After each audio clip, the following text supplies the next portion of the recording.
hindi na magagawa ni Rigor na gantihan itong si Miguelito, gayong si Ramon na ang tatapos sa buhay ni Miguelito. Samantala hindi katanggap-tanggap ng pamilyang Guerrero ang pagkapanalo ni Tanggol, ngunit sila ay may natitira pang oras para baliin ang nasabing resultang butungan para palabasin na si Miguelito nga ang nanalo.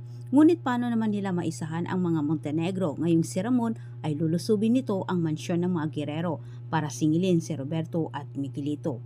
Kamalay-malay ang magkapatid na Roberto at Miguelito sa kanilang binabalak na baliin ang resulta kung si Gustavo naman ang humarang nito para hindi ito magtagumpay ang magkapatid. Sinasabi sa isip ni Gustavo kailangan niya itong gawin para sa gayon ito umano ang simula may pakita kay Tanggol na mas mahalaga para sa kanya itong si Tanggol at si Tinding para makuha niya ang kapatawaran ng kanyang apo. Sa kabilang dako, hindi pa natatapos itong si Olivia sa kanyang paghihiganti, bagkus siya'y nagsisimula parang para sirain umano ang pangalan ni Roberto. Sinadyang dayuhin ni Olivia ang tahanan ng Jua Earths ni Roberto na malaman ang mga ibinulgar ni Olivia sa asawa ng ama ng Jua Earths ni Roberto. Ngunit sa kabila ng kanyang pagsasabi, may hiningi din siyang kapalit. Nais niya na sila ay magsanipwersa at magsasalita ang mag-ama laban kay Roberto.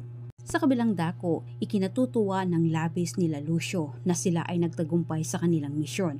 Ngunit sa kasamang palad, wala din silang nakitang katawan ni Tanggol na lumutang kung saan ito nahulog.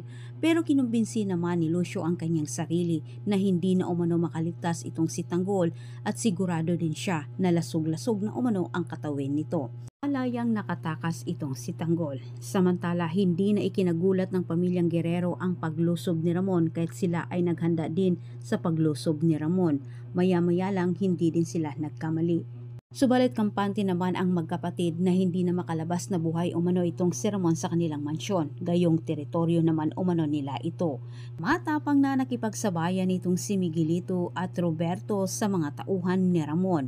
Ngunit sa kasawiyang palad ay hindi rin naalpasan ni Miguelito ang mga bala sa armas ni Ramon at siya'y natamaan din ang siyang dahilan para siya'y mamaalam na at si Tanggol ang mamumuno ng buong Maynila.